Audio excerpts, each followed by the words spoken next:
जय महाराष्ट्र. मित्र हो, राज्यातील लाडक्या बहिणी ज्यांनी कुणी ई-के-वाय-सी केली होती, परंतु त्यांची ई-के-वाय-सी चुकली होती, त्यांच्यासाठी एक नवीन पोर्टल परत एकदा सुरू केलेलं आहे. त्या लाडक्या बहिणींसाठी ई-के-वाय-सीची मुभा देण्यात आली आणि त्यासाठी एक पोर्टल सुरू झालेलं आहे. आता त्यांना 31 मार्चपर्यंतची तारीखही मिळालेली आहे. परंतु राज्यात अशाही बहुतांश महिला आहेत, ज्यांची संख्या लाखोंच्या घरात आहे, ज्यांनी ई-के-वाय-सी केलीच नाही. आता या गोष्टीवरती विश्वास बसत नाहीये सरकारचा, सरकारी यंत्रणेचा. कारण वेळ वाढवून देण्यात आला होता. जी ई-के-वाय-सी 2 महिन्यात पूर्ण करायची होती, त्या ई-के-वाय-सीला 3 महिन्याचा वेळ दिला. तरीही अद्याप लाखोच्या संख्येत लाडक्या बहिणी आहेत, ज्यांची ई-के-वाय-सी झालेली नाहीये. मग आता त्या लाडक्या बहिणींचे हप्ते रुकलेले आहेत.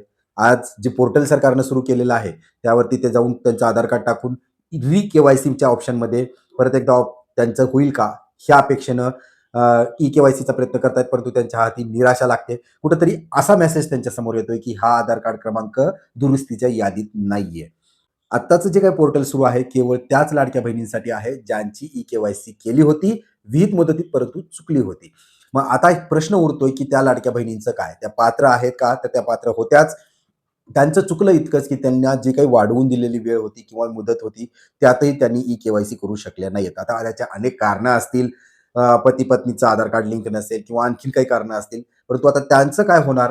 त्याबद्दल जर चौकशी केली महिला बालविकास विभागाला, तर उत्तर कुणाकडेच मिळत नाहीये. आता आपल्याला थोडासा तर्क लावून यावरती उत्तर काढणं गरजेचं आहे आणि त्या महिलांना दिलासा देणं गरजेचं आहे, ज्यांची ई-के-वाय-सी राहिलेली आहे. सप्टेंबरमध्ये जो जी-आर काढण्यात आला होता 2025ला, त्यामध्ये त्यांनी सांगितलं होतं, की दरवर्षी जूनमध्ये के-वाय-सीचं ऑप्शन उघडण्यात येणार आहे सर्व लाडक्या बहिणींसाठी, ज्या पात्र असतील त्या महिन्यापर्यंत, म्हणजे मे महिन्यापर्यंत ज्या पात्र असतील दरवर्षीच्या. आणि 2 महिन्यात तुम्हाला के-वाय-सी करायची आहे सगळ्या लाडक्या बहिणींना आणि मगच तुमचे हप्ते येतील. तर आता त्यांना, ज्यांना कुणाची ई-के-वाय-सी झालेलीच नाहीये, त्या लाडक्या बहिणीला प्रतीक्षा करावी लागणार आहे जून महिन्याची. तोपर्यंत तुमचे हप्ते येणार नाहीयेत. आता जून महिन्यात जसंही 2026 ची ई-के-वाय-सी सुरू होईल, त्यावेळेस तुम्हाला तुमचं ई-के-वाय-सी करून घ्यायचं आहे आणि त्यानंतर तुमची पडताळणी होईल. तुम्ही जर पात्र असाल, तर तुम्हाला लाभ पुढे कंटिन्यू होईल. आता त्यातच जसं की ज्यांची के-वाय-सी चुकली आहे, त्यांना आता के-वाय-सीची मुदत दिलेली आहे. आता तुम्ही के-वाय-सी केलात, पात्रतेमध्ये तुम्ही योग्य ठरलात, तर तुम्हाला लागोपाठ हे जे 3 हप्ते आहेत ते मिळतायत. मग प्रश्न हाही येतो, की त्या लाडक्या बहिणींना जे बुडालेले म्हणजे नोव्हेंबर, डिसेंबरचे हे 2 महिने आणि ते 4 महिने, 5 महिने म्हणजे 6-7 महिन्याचा हप्ता एकत्र येईल का? तर त्याबद्दल काहीही स्पष्ट सांगता येत नाहीये. ते सरकारच्या निर्णयावर अवलंबून राहणार आहे. ज्यांची के-वाय-सी हुकली आणि चुकली, आता ज्याची चुकली त्यांना भेटले, ज्यांची हुकली त्या हुकल्याच. असं काही करणार का?